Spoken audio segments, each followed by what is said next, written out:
This is Kunal and welcome to learn with Kunal. आज हम बात करेंगे हमारी कृषि के पांचों भाग डेयरी कृषि के बारे में। इससे पहले हमने निर्वाह कृषि, रोपण कृषि, विस्तृत वाणिज्य अनाज कृषि और मिश्रित कृषि के बारे में विस्तार पूर्वक चर्चा कर ली है। आज हम बात करेंगे डेयरी कृषि के बारे में। जिसने भी इससे पहले वाला वीडियो नहीं देखा वो पहले जाकर वह वीडियो देख ले और चैनल को सब्सक्राइब कर ले। डेयरी कृषि की परिभाषा हम सर्वप्रथम लिखते हैं, पर्याप्त पूंजी, आधुनिक यंत्र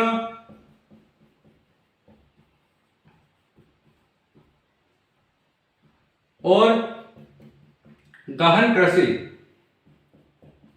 पर्याप्त पूंजी, आधुनिक यंत्र और गहन कृषि एवं आधुनिक पशु स्वास्थ्य सेवाओं से एवं आधुनिक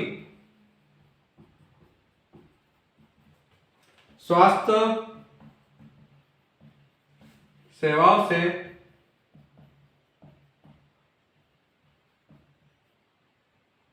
की सहायता से दुधारू पशु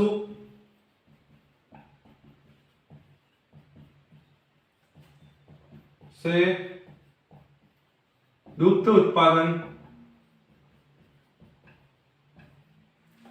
की प्रक्रिया ही डेयरी कृषि है। यह आपकी इसकी परिभाषा होगी। इस परिभाषा में आप डेयरी कृषि को संपूर्ण रूप से समझ सकते हैं। जैसे कि आप पर्याप्त पूंजी यानी इसमें पूंजी की अधिकता लगती है। पूंजी की अधिकता किसमें लगेगी? तो इसमें जो डेयरी कृषि में जो पशुपालन करते हैं उनके गाय को चराने के लिए, उनके रहने के स्थान के लिए व्यवस्था करनी पड़ती है, उनके चारे के लिए व्यवस्था करनी पड़ती है। उसके लिए पर्याप्त पूंजी की आवश्यकता होती है, आधुनिक यंत्र की आवश्यकता होती है। यानी सभी प्रकार के यंत्र हम देखें तो गाय भैंसों को नहलाने और उसके गोबर साफ करने से इसको भी तकनीकी रूप से वर्तमान में किया जा रहा है। और दूध भी वर्तमान में बहुत बड़े बड़े क्षेत्रों में मशीन के माध्यम से ही निकाला जाता है। इसके पश्चात हम देखें तो इसमें गहन कृषि की आवश्यकता क्यों है? चारे के लिए गहन और आधुनिक स्वास्थ्य सेवाओं। अब जो डेयरी कृषि में पशु रहेंगे उनके स्वास्थ्य का देखभाल के लिए स्वास्थ्य सेवाओं को होना आवश्यक है। और इन सभी की सहायता से पशुओं से दुग्ध उत्पादन, उन पशुओं से दुग्ध उत्पादन की प्रक्रिया को क्या कहते हैं? डेयरी कृषि कहते हैं। यह आपका डेयरी कृषि की परिभाषा हुई। इसमें संपूर्ण डेयरी कृषि के बारे में बता दिया गया है। अब हम देखें तो ये जो इसमें जो श्रम लगता है, इसमें श्रम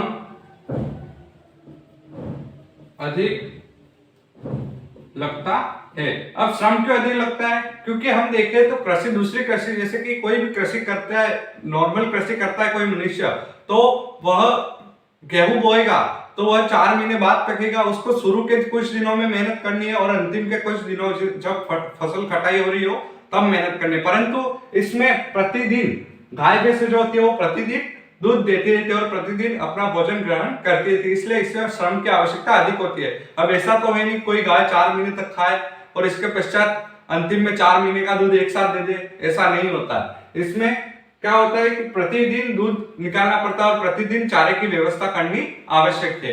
इसके लिए एक छोटे से क्षेत्र पर जो चारे को भी उगाया जाता है और उस चारे को काट कर ही गाय भैंसों को खिलाया जाता है। इसलिए इसमें गहन कृषि की भी आवश्यकता होती है। और यहाँ पर स्वास्थ्य सेवाओं की सहायता भी दुधारू पशुओं के दुग्ध उत्पादन की प्रक्रिया में सम्मिलित है। अब स्वास्थ्य सेवाओं में क्या क्या आता है? प्रजनन, पशु चिकित्सा, पशु की बीमारियों की रक्षा करना, ये सभी इसमें आता है। और इसमें भी अधिक धन यानी अधिक पर्याप्त पूंजी की आवश्यकता होती है। अब ये जो डेयरी कृषि कार्य है ये कहाँ पर किया जाता है, कहाँ पर इसको स्थित किया जाता है, इसके बारे में हम देखते हैं।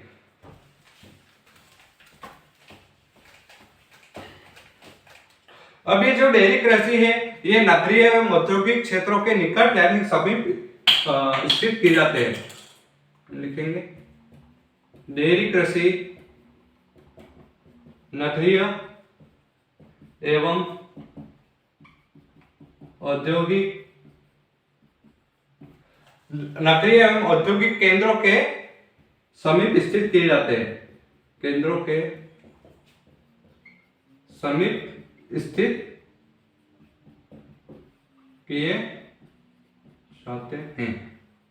अभी क्यों यहाँ पर स्थित किए जाते हैं? क्योंकि जो नगरीय एवं औद्योगिक केंद्र होते हैं वहां पर जनसंख्या अधिक होती है। जनसंख्या अधिक होने के कारण यहाँ के जो लोग हैं वहां पर इस दूध और दूध से बनने वाली चीजों की डिमांड बढ़ेगी, तो उसके निकट होने के कारण वहां पर सप्लाई आसानी से हो जाएगी और वहां के लोग इसे आसानी से वापर सकेंगे। इसलिए इसको इसके समीप स्थित किया जाता है। और वहां पर दूध की जिसकी रेट अगर दूर होगा तो वहां से आने के लिए यातायात का खर्चा बढ़ जाएगा, उसके कारण दूध की जो महंगाई है वो ज्यादा हो जाएगी, या फिर दूध के जो दूध से बनने वाले जो पदार्थ है उनकी महंगाई बढ़ जाएगी। इसके कारण इनको यहाँ पर समीप स्थित किया जाता है। अब हम देखें तो ये माल कहाँ पर जाता है? सीधा ये माल जो होता है, ये दूध का होता है, ये कहाँ पर जाता है? सीधा बाजारों में चला जाता है, यानी ये आसानी से बाजारों में चले जाता है। इसके पश्चात हम बात करें तो अभी वर्तमान में कई तकनीकें आ गई है, यानी विकसित यातायात के साधन, यातायात के साधन, और इसके पश्चात हम देखें तो प्रशीतकों का उपयोग, प्रशीतकों का उपयोग व पास्चुरीकरण, पास्चुरीकरण की प्रक्रिया के यानी पास्चुरीकरण की विधियों द्वारा ये जो दुग्ध से उत्पादन, दुग्ध से जो वस्तुएं बनती है जैसे कि पनीर, दही, ये सभी चीजें ज्यादा समय तक भी सही रह सकती है। यानी पास्चुरीकरण की विधियों से डेयरी उत्पादकों को, डेयरी को अधिक समय तक संरक्षित रखा जा सकता है।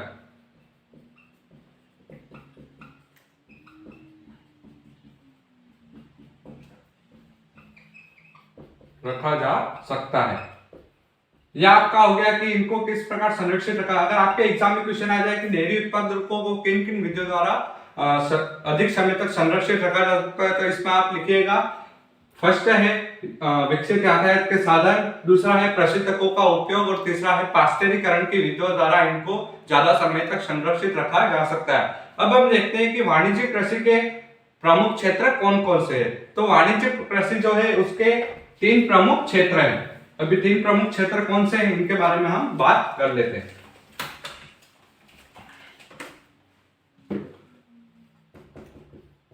वाणिज्यिक कृषि, डेयरी कृषि, सॉरी, डेयरी कृषि के 3 प्रमुख क्षेत्र। अभी 3 प्रमुख क्षेत्र कौन कौन से हैं? तो इसमें फर्स्ट और सबसे बड़ा क्षेत्र है उत्तरी पश्चिमी यूरोप। फर्स्ट क्षेत्र है इसका उत्तरी पश्चिमी यूरोप, और यह सबसे बड़ा क्षेत्र है। ये सबसे बड़ा क्षेत्र है। अगर एग्जाम में क्वेश्चन आ जाए कि डेयरी कृषि के प्रमुख क्षेत्रों में सबसे बड़ा क्षेत्र कौन सा है, तो आप लिखेंगे उत्तरी पश्चिमी यूरोप। इसके बाद हम सेकंड देखें तो इसका दूसरा क्षेत्र जो है वो है कनाडा। इसका दूसरा क्षेत्र है वो है कनाडा, और थर्ड क्षेत्र है न्यूजीलैंड, दक्षिण पूर्वी ऑस्ट्रेलिया और तस्मानिया। न्यूजीलैंड, इसके बाद तस्मानिया, तस्मानिया के पश्चात दक्षिणी पूर्वी ऑस्ट्रेलिया, दक्षिणी पूर्वी ऑस्ट्रेलिया।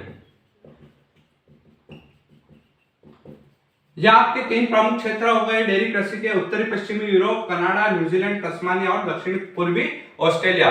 यह आपका डेयरी कृषि का टॉपिक खत्म हो गया। इसके बाद हम छठे टॉपिक के बारे में बात करेंगे जिसका नाम है भूमध्य सागरीय कृषि। भूमध्य सागरीय कृषि।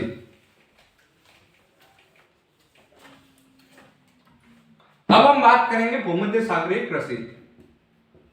भूमध्य सागरीय कृषि, यह कृषि एक प्रकार की, यह एक विशिष्ट प्रकार की कृषि है। यह एक विशिष्ट प्रकार की कृषि है। और ये कृषि कहाँ पर की जाती है, तो इसके नाम से ही पता लग रहा है, ये जो कृषि इसके नाम से ही पता लग रहा है कि यह कृषि, इस कृषि का विस्तार भूमध्य सागरीय समीपवर्ती क्षेत्रों में की जाती है। यानी हम लिखेंगे यहाँ पर यह कृषि भूमध्य सागर के, यह कृषि भूमध्य सागर के समीपवर्ती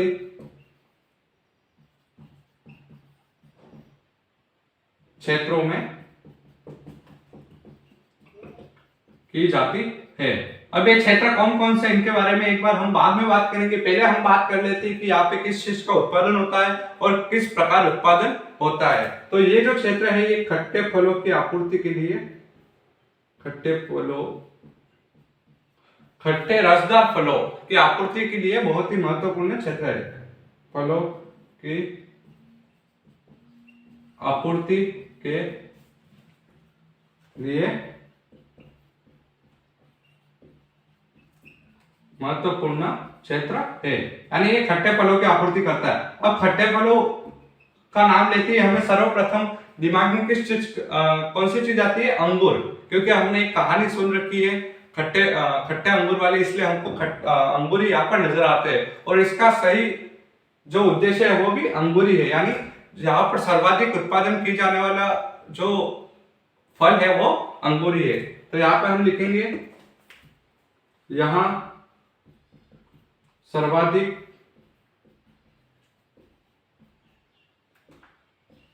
उगाए जाने वाला फल कौन सा है, अंगूर है। और इन अंगूरों से क्या क्या बनता है, तो हम इन अंगूरों से बात करें तो कई प्रकार की चीजें बनती है। अब ये चीजें कौन कौन सी है, तो अंगूर से हम देखते हैं अंगूर से क्या बनता है। फर्स्ट हो गया किशमिश, फर्स्ट है किशमिश। इसके पश्चात हम बात करें तो इससे जो होता है मुनक्का भी बनता है, जो मुनक्का होता है वो भी इससे बनता है। इसके पश्चात हम देखें तो इससे शराब भी बनाई जाती है और मदिरा भी बनाया जाता है आदि। यानी अंगूर से इन सारी चीजों का उत्पादन होता है, इसलिए यहाँ पर अंगूर बहुत ही ज्यादा मात्रा में उगाया जाता है। और ये जो अंगूर होते हैं ये उच्च गुणवत्ता वाले अंगूरों से ही शराब और मदिरा बनाया जाता है, और जो निम्न गुणवत्ता वाले होते हैं उनसे किशमिश और मुनक्का बनाया जाता है। यह आपके अंगूरों के बारे में हो गया। अब हम देखें तो जब शीत ऋतु में, यहाँ पे लिखते हैं, ये भी इंपॉर्टेंट पॉइंट है, शीत ऋतु में जब यूरोप व यूएसए, संयुक्त राज्य, यूएसए लिख देते, आप लिख देना संयुक्त राज्य अमेरिका, यूएसए में फल व सब्जियों की आवश्यकता होती है उस समय। वहां पर फल की आपूर्ति और सब्जियों की आपूर्ति कौन करता है, भूमध्य सागरीय जो कृषि होती है उसके माध्यम से ही किया जाता है। तो हम लिखेंगे यहाँ पे यूएसए में फल व सब्जियों की आवश्यकता की पूर्ति भूमध्य सागरीय क्षेत्र द्वारा की जाती है, यानी इसी क्षेत्र द्वारा इसकी आपूर्ति की जाती है। कब, शीत ऋतु में। शीत ऋतु में क्या, यूरोप और संयुक्त राज्य में जब फल और सब्जियों की आवश्यकता होती है उस समय भूमध्य सागरीय क्षेत्र द्वारा इसकी आपूर्ति की जाती है। यानी यहाँ पे लिखते हैं आपूर्ति, लिख दिया, आपूर्ति भूमध्य सागरीय क्षेत्र द्वारा की जाती है। अब हम देखें तो इसके प्रमुख क्षेत्र कौन कौन से, यानी हमने बात तो कर ली कि भूमध्य सागर के समीपवर्ती क्षेत्रों में, अब ये क्षेत्र कौन कौन से, इनके बारे में भी हम बात कर लेते हैं। तो हम यहाँ पे लिखेंगे इसके प्रमुख क्षेत्र, आप लिखते हैं भूमध्य सागरीय कृषि के प्रमुख क्षेत्र। अब ये क्षेत्र कौन कौन से है, तो पहला क्षेत्र है दक्षिणी यूरोप से उत्तरी अफ्रीका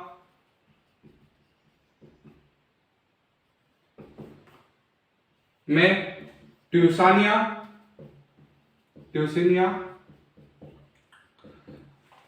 दक्षिणी यूरोप से उत्तरी अफ्रीका में ट्यूसिनिया से अटलांटिक तट तक, से अटलांटिक तट तक भूमध्य सागर के समीपवर्ती क्षेत्र, यानी जो उत्तरी यूरोप है वहां से उत्तरी अफ्रीका में टूसानिया से अटलांटिक तट तक जो भूमध्य सागर के समीपवर्ती क्षेत्र है वहां पर यह कृषि की जाती है। इसके पश्चात हम बात करें तो ये कृषि कहां पर की जाती है, तो इसका दूसरा क्षेत्र है संयुक्त यूएसए में स्थित दक्षिणी कैलिफोर्निया। यहां पे लिखेंगे दक्षिणी कैलिफोर्निया, इसका दूसरा क्षेत्र हो गया। इसके बाद थर्ड क्षेत्र इसका जो है वो है मध्यवर्ती चिली। मध्यवर्ती चिली और भी कई क्षेत्र है जैसे कि दक्षिणी अफ्रीका का दक्षिण पश्चिमी भाग, ऑस्ट्रेलिया का दक्षिणी एवं दक्षिणी पश्चिमी भाग। हम लिखेंगे अफ्रीका का दक्षिणी पश्चिमी भाग, दक्षिणी पश्चिमी भाग किसका, दक्षिणी अफ्रीका का। और इसके बाद अंतिम है दक्षिणी ऑस्ट्रेलिया का, दक्षिणी ऑस्ट्रेलिया का भी दक्षिणी पश्चिमी भाग की जो है वहां पर भूमध्य सागरीय कृषि की जाती है। ये कुछ भाग हैं, आप अच्छी तरीके से याद कर ले। अगर आपके एग्जाम में क्वेश्चन आए कि इस पर संक्षिप्त टिप्पणी लिखी है तो इसमें आपको ये सभी भाग भी लिखने हैं, तो आप इनको अच्छी तरीके से रिवाइज कर ले कि दक्षिणी यूरोप से उत्तरी अमेरिका में टूसानिया से अटलांटिक तट तक भूमध्य सागरीय जो समीपवर्ती क्षेत्र है वहां पर यह कृषि की जाती है। इसके बाद क्या है, दक्षिणी कैलिफोर्निया, मध्यवर्ती चिली, फिर दक्षिणी अफ्रीका के दक्षिणी पश्चिमी भाग और ऑस्ट्रेलिया, दक्षिणी ऑस्ट्रेलिया के भी दक्षिणी पश्चिमी भाग में यह कृषि की जाती है, जो सभी भूमध्य सागरीय प्रदेश के क्षेत्र है, यानी इस भूमध्य सागर के निकट स्थित है। अब हम इसके पश्चात हमारा एक टॉपिक है बाजार के लिए सब्जी खेती एवं उद्यान कृषि।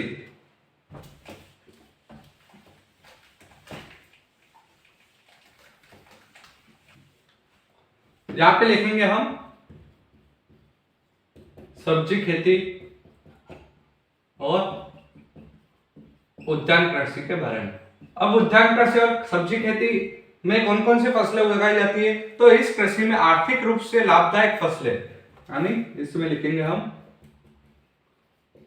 आर्थिक रूप से लाभदायक फसलें। अब आर्थिक रूप से लाभदायक फसलें कौन सी होती है, तो इसमें आएगी सब्जियां,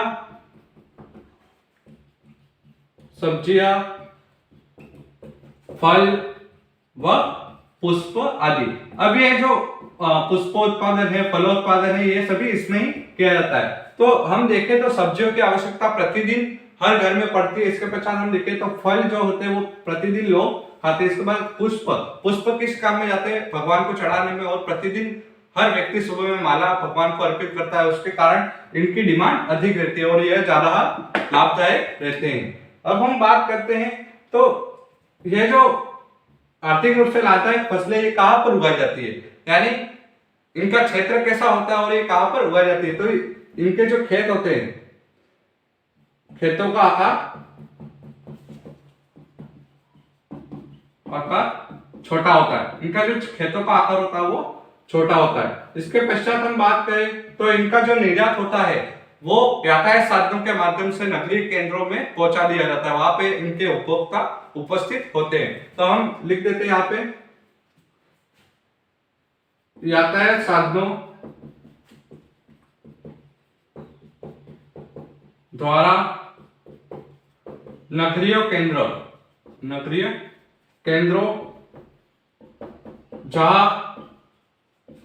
ऊंची आय वाले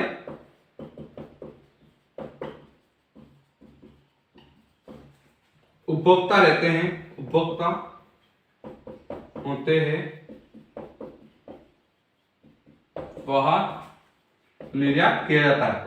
अब हम देखें तो ऊंची आय वाले यानी इसका मतलब क्या है, यानी यहां से जो लोग मेहनत करके भिजवा रहे हैं, तो वो ऐसा ही मानेंगे कि उनको ज्यादा से ज्यादा आय मिले। तो वो जो होते हैं वो ऐसे उपभोक्ता ढूंढते हैं जो अच्छे से अच्छे आय देते हैं, वो उनके पास यह निर्यात करते हैं।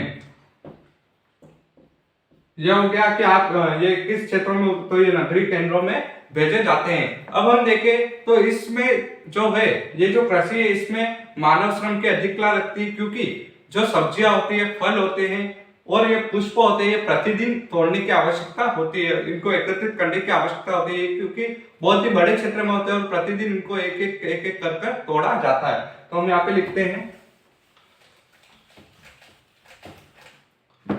इसमें अत्यधिक मानव श्रम व अधिक पूंजी लगती है। अब हम देखें तो जितनी लाभदायक फसलें हैं, यानी ये जो सब्जियां, फल और पुष्प जितनी लाभदायक है, उतना इसमें श्रम भी इतना अधिक है और अधिक पूंजी भी मिलती है, अधिक पूंजी की लागत भी है। अब इसमें पूंजी लागत किस किस क्षेत्र में होती है, तो हम देखें उत्तम किस्म के बीज, उत्तम किस्म के बीज, उत्तम किस्म के बीज क्यों अनिवार्य है, क्योंकि यदि इतने बड़े क्षेत्र में बो रहा है तो उसका उत्पादन भी अधिक होना चाहिए। अगर उत्तम किस्म के बीज नहीं वापरेगा तो उसका जो उगाने का खर्चा है वही वापस रिटर्न नहीं हो पाएगा। इसके बाद हम देखें तो उर्वरक के लिए पैसे चाहिए, इसके बाद सिंचाई के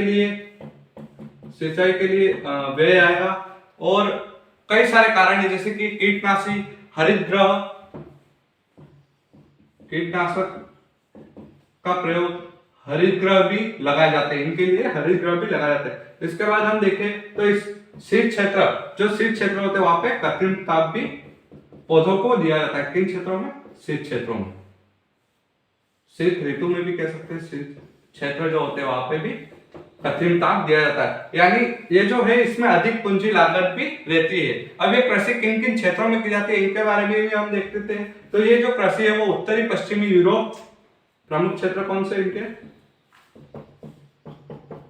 उत्तरी पश्चिमी यूरोप और यूएसए, यानी संयुक्त राज्य अमेरिका के उत्तरी पूर्वी भाग, यूएसए के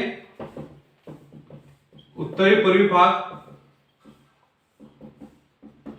और इसका एक और है भूमध्य सागरीय प्रदेश में। जो भूमध्य सागरीय प्रदेश है वहां पर भी सब्जियां एवं फल उगाए जाते हैं। यानी ये 3 प्रमुख क्षेत्र इसके हो गए हैं। अब हम बात करते हैं एक क्षेत्र नीदरलैंड। नीदरलैंड जो है वो विश्व में पुष्प उत्पादन में सबसे अधिक विशिष्टकरण रखता है। तो हम यहाँ पे लिखेंगे नीदरलैंड पुष्प उत्पादन में विशिष्टीकरण रखता है। अब हम बात करें तो इसका नाम क्यों लिया गया है, तो हम देखें तो यहाँ पे जो बागवानी पुष्प है उनमें एक विशिष्ट पुष्प है जिसका नाम है ट्यूलिप। ट्यूलिप एक प्रकार का पुष्प है जो पूरे यूरोप के शहरों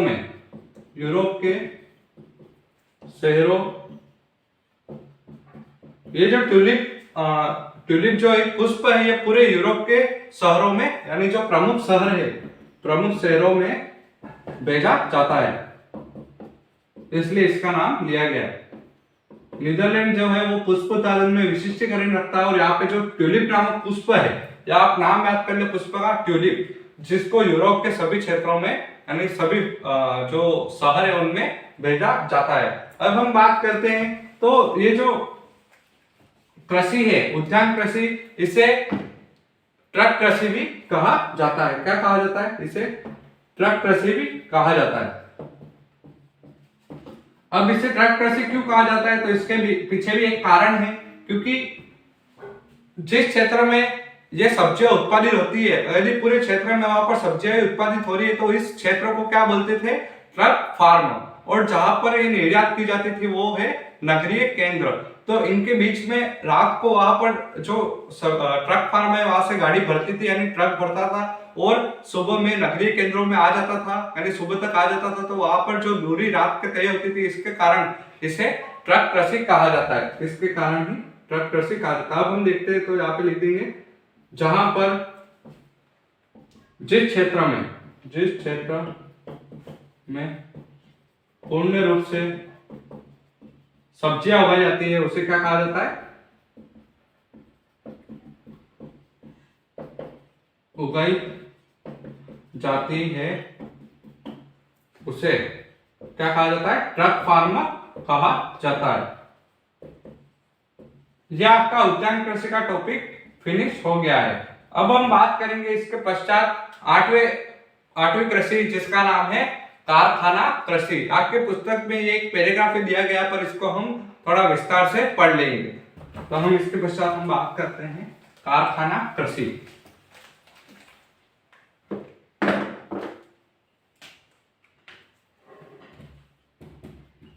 कारखाना कृषि, यह कृषि जो है वो पश्चिमी यूरोप और उत्तरी अमेरिका के औद्योगिक क्षेत्रों में की जाती है। कहां पर की जाती है, पश्चिमी यूरोप और उत्तरी अमेरिका के औद्योगिक क्षेत्रों के औद्योगिक क्षेत्रों में की जाती है।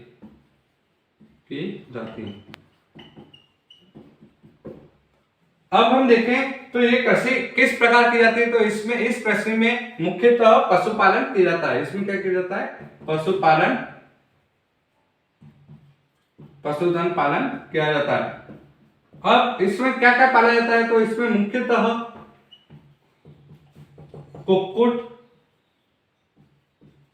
कुक्कुर भी लिख सकते हैं, कुक्कुर व गाय बैल पाले जाते हैं।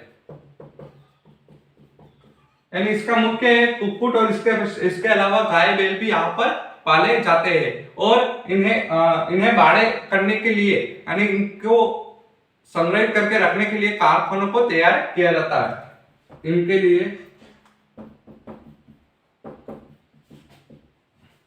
कारखाने तैयार किए जाते हैं।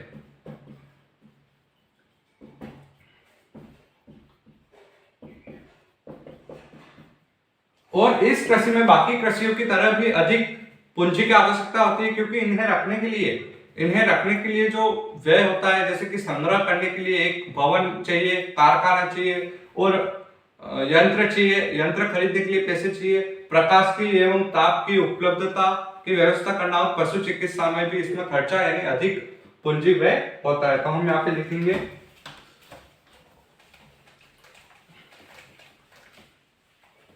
इसमें लिखेंगे हम भवन निर्माण, यंत्र खरीदने, पशु चिकित्सा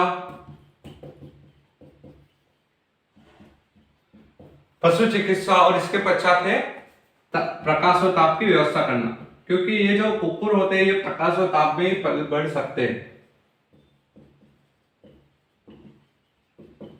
करने में अधिक पूंजी व्यय होता है, अधिक पूंजी लागत होती है। अब हम देखें तो पशु चिकित्सा, किसी भी कृषि में हम देखें, किसी भी पशुपालन देखें तो पशु चिकित्सा है जो सबसे पहले तैयार रहती है। तो अब हम देखें कि पशु चिकित्सा क्यों आवश्यक है। तो पशु चिकित्सा जो है वो एक तो प्रजनन में सहयोग करेगी, जिससे नस्लें अधिक बढ़ती रहेगी। इसके पश्चात हम देखें तो एक पशु से दूसरे पशु में संक्रमण वाली बीमारियां आती है, जैसे कि अभी थोड़े समय पहले जो कोविड चल रहा था उसके बीच में मेरठ में चिकन फ्लू फैल गया था, जिसके कारण हजारों मुर्गे मर गए थे, हजारों कुक्कुर मर गए थे। परंतु ये जो यदि उन पर कंट्रोल पा लिया जाता था उस समय इतने कुक्कुर जो मरते नहीं। इसलिए पशु चिकित्सा पशुपालन में बहुत ही आवश्यक है। इसके बिना पशुपालन करना संभव नहीं है। अब हम बात करते हैं कि ये जो पशुपालन किया जाता है इसमें किस प्रकार की नस्ल होती है। तो इसमें उत्तम प्रकार की नस्ल नस्ल व प्रजनन,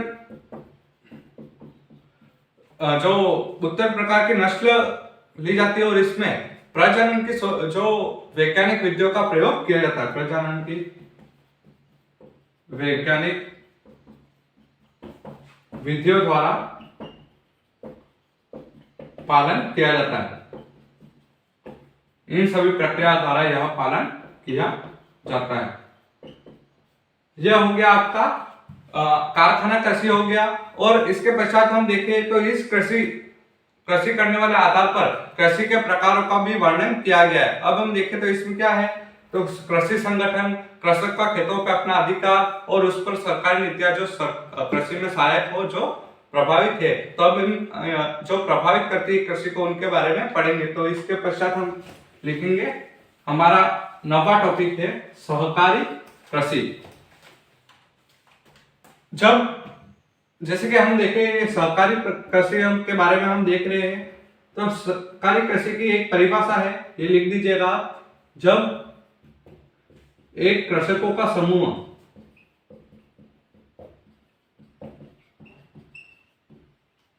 अपनी भूमि पर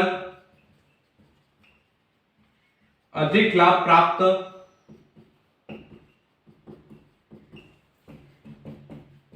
प्राप्त करने के लिए एक सहकारी संस्था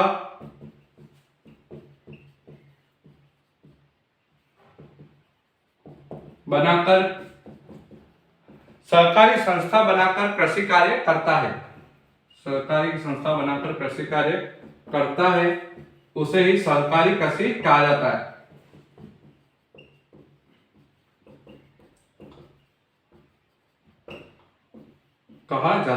अब ये सहकारी कृषि के क्या लाभ है, तो हम देखें तो ये जो कृषक है वो अपनी स्वेच्छा से प्राप्त करने के लिए,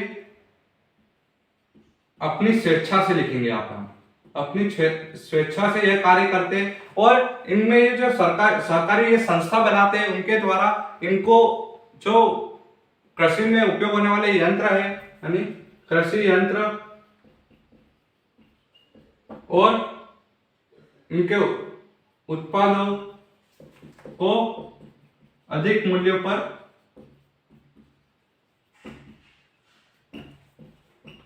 बेचना और प्रसंस्कृत साधन उचित मूल्य पर प्राप्त करवाना। यानी ये जो सरकारी संस्था है, यह मिलकर इन कृषि यंत्रों को खरीदने में इनको कृषकों की सहायता करती है। इसके पश्चात जो उत्पादकों को अधिक मूल्य पर बेचने में सहायता करती है, क्योंकि सभी कृषक मिलकर एक साथ सामूहिक कृषि करते हैं, एक साथ मिलकर कृषि करेंगे तो उनको निर्यात करने के लिए वो संस्था होती है, वो प्रयोग करती है, वो सहायता प्रदान करती है कि अधिक से अधिक मूल्य में यह चीज बिके। इसके पश्चात हम देखें तो प्रसंस्कृत साधन उचित मूल्य पर, यानी यदि सरकारी कृषि करते हैं तो सभी व्यक्ति जो होते हैं वो एक साथ साधन लेंगे तो उनको उचित मूल्य पर यह सभी साधन पड़ेंगे, यानी अधिक कीमत नहीं चुकानी पड़ेगी। अब हम देखें तो ये सरकारी आंदोलन आया, फिर सरकारी कृषि आंदोलन कैसे हुआ, तो इसकी शुरुआत कैसे हुई। सरकारी कृषि आंदोलन की शुरुआत जो थी वो 1 शताब्दी पूर्व प्रारंभ हुई, जो पश्चिमी यूरोप के डेनमार्क, नीदरलैंड, बेल्जियम, स्वीडन और इटली में सफलतापूर्वक चली। तो हम लिखेंगे सहकारी आंदोलन कहां पर चला, पश्चिमी यूरोप के Denmark, Sweden, Italy, Denmark, Sweden, Italy, Netherland के पश्चात बेल्जियम इत्यादि में यह आंदोलन चला और इन सभी में यह आंदोलन सफलतापूर्वक रहा। और इसके पश्चात हम देखें तो यह आंदोलन है, यह आंदोलन सर्वाधिक सफलता इस आंदोलन में, हम लिखेंगे इस आंदोलन में सर्वाधिक सफलता डेनमार्क में मिली, जहां कृषकों के समूह अत्यधिक थे, कृषकों के सदस्य या फिर समूह अत्यधिक थे। यानी जहां पर, अब हम देखें तो जहां पर कृषक अधिक होंगे वहां पर आंदोलन के लिए कृषक भी अधिक जुटा होंगे, तो वहां पर उनकी स्थिति को देखकर वहां पर यह जो आंदोलन चला ये बहुत ही प्रभावशाली या फिर सफलतापूर्वक रहा। जहां व्यवहारिक रूप से प्रत्येक कृषक यहाँ पर इस आंदोलन का सदस्य है, वहां का जो प्रत्येक कृषक था वो इस आंदोलन में आया था, का सदस्य था।